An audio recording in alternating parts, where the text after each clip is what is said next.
गणपते नमः। ओम गम गणपते नमः। ओम गम गणपते नमः। ओम गम गणपते नमः। ओम श्री गुरुवे नमः। ओम श्री गुरुवे नमः। ओम श्री गुरुवे नमः। आप सभी को दिव्य नारायण की तरफ से छोटी दीपावली की खूब खूब शुभकामनाएं। देखिए मित्रों, आप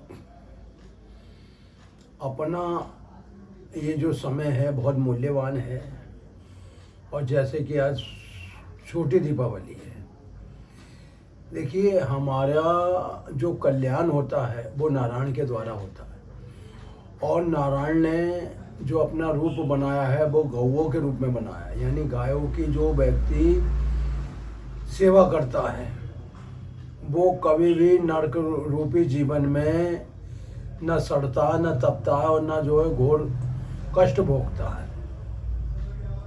तो ये हमारा जो इंद्रिय रूपी शरीर है ये गौ की कृपा पे आधारित है। जैसे कि किसी को कोई बहुत तगड़ी बीमारी है, मानिए बात रोग है, और बात रोग किसी का सही नहीं हो पा रहा है, या हार्ट संबंधी कोई बीमारी है, तो गाय का जो दूध होता है वो हमारे लिए बहुत लाभकारी होता है। लेकिन गाय देसी होनी चाहिए, क्योंकि देसी गाय के अंदर ही जो गाय की दूध में शक्ति आती है वो देसी गाय के दूध में आती है। दूसरी बात, हमें अपने जीवन में कभी भी कर्तव्य से विमुख नहीं होना चाहिए। देखिए हमारा जो ये जीवन हुआ है ये सबकी सेवा करने के लिए हुआ है।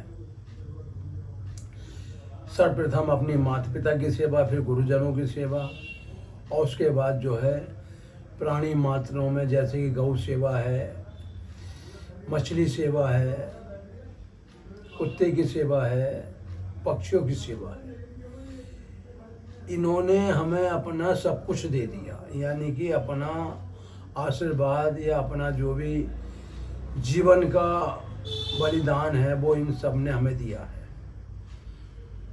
पक्षी हमें जो है सुबह आके जगा देते हैं, क्योंकि पक्षी अगर नहीं होते तो पक्षियों की चहचहाट नहीं होती, उनकी गुनगुनाहट नहीं होती।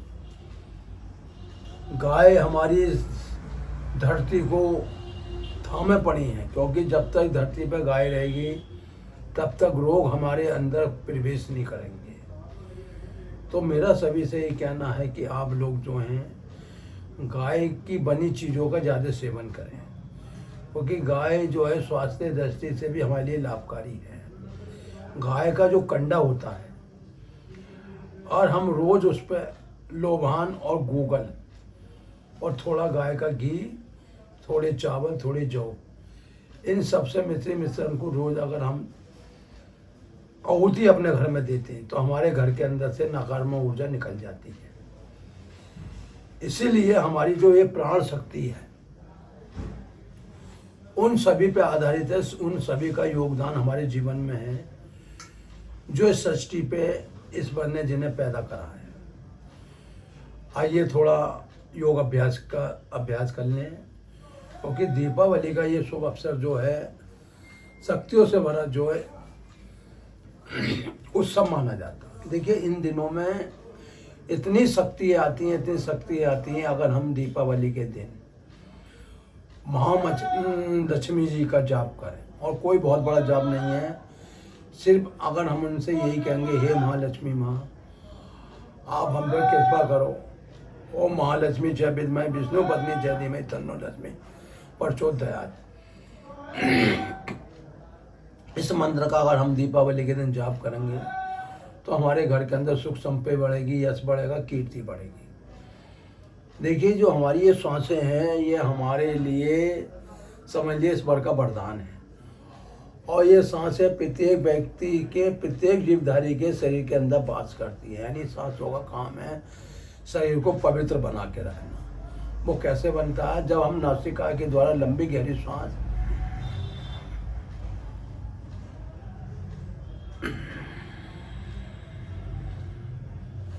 सांस का अंदर लेना और लेकर बाहर छोड़ देना, ये हमारे जीवन में सबसे बड़ा लाभकारी समय होता है। देखिए सांसें तो वैसे हम दिन रात रहते हैं, 24 घंटे लेते हैं, लेकिन जो सांसों को सही लेने का तरीका है वो है संधि काल। संधि काल हमारा लगता है सूरज निकलने से कम आधा घंटे पहले, और आधा घंटे बाद तक ये संधि काल रहता है। इस समय में अगर हमने इन सांसों को लंबा गहरा खींचा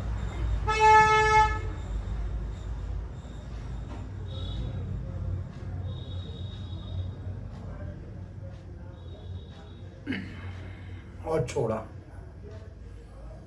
उस समय हमारे जो चक्र होते हैं, देखिए चक्रों को भी जगाने का एक समय होता है, और जो व्यक्ति अपने इन चक्रों को जगा लेता है वो जीवन में अपनी शक्तियों को इकट्ठा कर लेता है। इसके लिए सबसे बढ़िया काम है परोपकार, गौ सेवा। देखिए जो बुधवार का दिन होता है वो हमारे लिए विशेष दिन होता है। अगर हम इस दिन गौओं को हरा चारा खिलाते हैं तो हमारे जीवन में जितने भी रोग हैं, जितने भी शोक हैं, वो सब मिट जाते हैं। अब से करीब 50 साल पहले हमारी माताजी को जो है ऐसी बीमारी लगी थी कि उनके हाथ पैरों ने काम करना बंद कर दिया, यानी कि वो एक गिलास भी नहीं उठा पाती थी।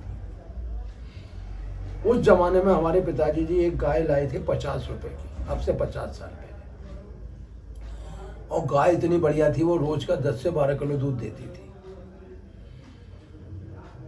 हमारे पिताजी गाय दूते थे, और जो गाय का गोबर होता था वो हमारी माताजी मट्टी में, पिनोल मट्टी में मिला के अपने शरीर पर लगा लेती थी, और लगाने के बाद फिर जो है 3-4 घंटे बाद नहाती थी। आपको विश्वास नहीं होगा कि हमारी माताजी के हाथ पैर कुछ ही दिनों में ठीक हो गए। यानी कि गाय के गोबर में ऐसी शक्ति होती है, ऐसी शक्ति होती है कि बड़ी बड़ी बीमारियों का नाश कर देती है। इसलिए हमारा जो विशेष उद्देश्य होता है वो गौ सेवा पे होता है, और जब तक इस भारतवर्ष में गौओं की सेवा होती रहेगी, गौओं का आदर होता रहेगा, गौओं को हम बचाते रहेंगे, तब तक हमारा देश सुरक्षित रहेगा। तो जैसा कि मैं आपको बताता हूँ कि शोषण क्रिया पे ही हमारा जीवन स्वस्थ रह सकता है। अगर हम लोगों ने श्वास लेने का अभ्यास नहीं करा तो आने वाले समय में हम बीमारियों से बच नहीं पाएंगे, क्योंकि शरीर के अंदर जितने भी अंग हैं सबको सांस चाहिए, और वो कैसे ली जाती है? बाएं से ली जाती है और इसे रोकते हुए दाएं से छोड़ी जाती है। दाएं से वापसी,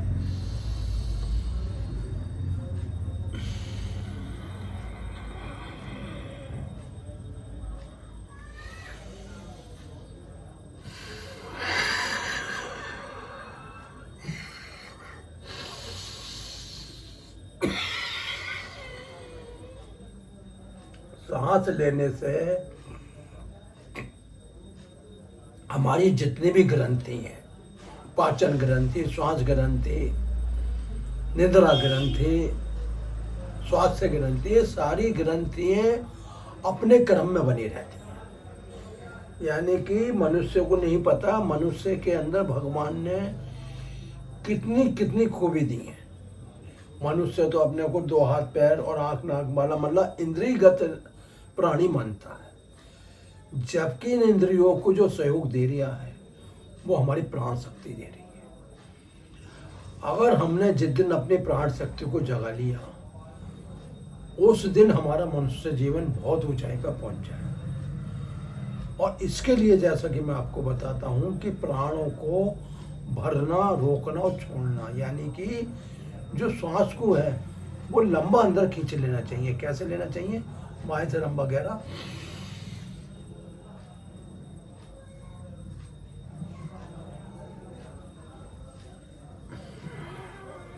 दाएं से छोड़ दिया, दाएं से वापसी,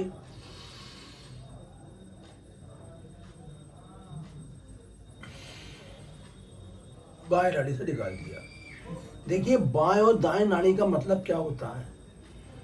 ये सभी जानते हैं कि दायां हाथ भी होता है, बायां हाथ भी होता है, और इन दोनों के अंदर रक्त का जो दौरान होता है वो इस नाड़ियों के द्वारा ही होता है। मनुष्य इस नाड़ी का महत्व नहीं समझता है। जो मनुष्य इस नाड़ियों का मूल्य समझ लेता है वो कभी नाड़ी के दोष से प्रभावित नहीं होता। देखिए, नाड़ियों के कारण कैंसर हो जाता है, लीवर की बीमारी हो जाती है, हार्ट की बीमारी हो जाती है, गुर्दों की बीमारी हो जाती है, पेशाब संबंधी बीमारी हो जाती है, त्वचा दर्द बीमारी हो जाती है। क्यों हो जाती है? कि जब हमारे शरीर के अंदर श्वसन क्रिया पूर्ण रूप से नहीं होगी तो महाबीमारी हो जाएंगी। आपने देखा होगा कोरोना काल में जो व्यक्ति प्राणायाम करते थे और जल पीते थे उन व्यक्तियों को कोई भी फेफड़ों के रोग नहीं हुए। और मैं तो आज भी देख रहा हूँ कि 70-70 साल के लोग अब भी तंदुरुस्त स्वस्थ हैं, क्योंकि उन्होंने अपनी कभी प्राण शक्ति को सोने नहीं दिया। इसलिए हमारा जो मेन उद्देश्य है वो प्राणों को बनाए रखना है। और देखिए, जब तक हम अपने प्राणों से प्रेम नहीं करेंगे, जिस प्रकार हम अपने परिवार से प्रेम करते हैं, अपने मित्रों से प्रेम करते हैं, अपने कारोबार से प्रेम करते हैं, उसी प्रकार हमें अपने प्राणों से प्रेम करना पड़ेगा। देखिए, सबसे बड़ी जो दौलत है वो हमारी प्राण शक्ति है। और मनुष्य जिस दिन इस प्राण शक्ति को पहचान गया उसे पता लग जाएगा कि सृष्टि में जितने भी लोग हैं, यानी कि जो भी ग्रह हैं सात, चाहे वो पृथ्वी ग्रह है, चाहे आकाश ग्रह है, चाहे शुक्र ग्रह है, चाहे मंगल ग्रह है, जो भी ग्रह हैं उन रहस्यों का एक अपना अस्तित्व है। और वो सारे रहस्यों का जो ज्ञान छुपा पड़ा है वो हमारी सांसों में छुपा पड़ा है। जिस दिन हम इन सांसों को पहचान गए उस दिन हमें धरती में जन्म हमारा जो है सार्थक हो जाएगा। और देखिए, मैं तो सभी से कहता हूँ कि कोई भी व्यक्ति कितना भी बीमार रहता हो, अगर वो हमारे बताए हुए सनातन मार्ग पर और दिव्य नारायण मानव सेवा से जुड़ जाता है तो ज़्यादा बड़ा बोल मैं नहीं बोलता कि वो कुछ ही दिनों में अपनी बीमारियों से दूर हो जाएगा। देखिए, प्रकृति ने हमें जो दिया है वो अनमोल खजाना है, जिसका हम मूल्य अपनी संपूर्ण दौलत दे के भी नहीं चुका सकते। ये जो हमें सांसें मिली हैं ये सबसे बड़ी हमारी दौलत धन है। इन सांसों के अंदर जो हमारी शक्तियाँ छुपी पड़ी हैं उन्हें हमें जगाने का अवसर जो खोजना चाहिए। और इसके लिए हमने आपको बता दिया कि बाएं से लंबा गहरा लेंगे, रोक लग गए, दाएं से छोड़ देंगे, दाएं से वापसी ले लेंगे, बल लग गए। जिस प्रकार सृष्टि का क्रम बना हुआ है कि वर्षा ऋतु भी आती है, गर्म ऋतु भी आती है और सर्द ऋतु भी आती है, उसी प्रकार शरीर के अंदर हमारी जो नाड़ियाँ हैं समय पर भिन्न भिन्न रोगों को सही करती है। और उसका ज्ञान पाने को लिए आपको जो है दिव्य नारायण भगवान नारायण से जुड़ना पड़ेगा। आज बुधवार का दिन है और सभी लोगों का कर्तव्य होता है कि हमें भारत को विश्व गुरु के पद पर ले जाने के लिए गौ सेवा शुरू कर देनी चाहिए। कोई गाय रास्ते में बीमार या जख्मी है उसका आप इलाज कराएं, उसे कोई पास की गौशाला में तुरंत पहुंचाने का इंतजाम करें। इससे आपके जीवन में बीमारियां भी घटेंगी और आपका जीवन भी सफल होगा। तो आज बुधवार के दिन दिव्य नारायण की तरफ से मैं आपसे ये प्रार्थना करता हूँ कि गौ सेवा, नारायण सेवा और ये सेवा आप ज़रूर करें और नाड़ी का ज्ञान, प्राणायाम का ज्ञान ये अपने जीवन में उतार लें और रोज़ करें और अंत समय तक करें। इसी के साथ बजरंग बली का नाम लेते हुए, उनका दोया लेते हुए कि नासे रोग हरे सब पीरा और जपत निरंतर हनुमत बीरा। नासे रोग हरे सब पीरा, जपत निरंतर हनुमत बीरा। संकट से हनुमान छुड़ावे, मन क्रम वचन ध्यान जो लावे। सब पे राम तपस्वी राजा, इनके काज सकल तुम साजा। और जो कोई मनोरथ जावे, सोई अमित जीवन फल पावे। चारों जुग प्रताप तुम्हारा है, पर से जगत होया। साधु संत के तुम रखवाले, असुर निकंदन राम दुलारे। अर्षदि नवनिधि के दाता, अथवा जिन जान की माता। इसी के साथ आप सबको दिवाली की खूब खूब बधाई। आपके घर में खूब चिराग जलें, खूब आपका घर रोशन हो। इसी के साथ जय श्री राम, जय श्री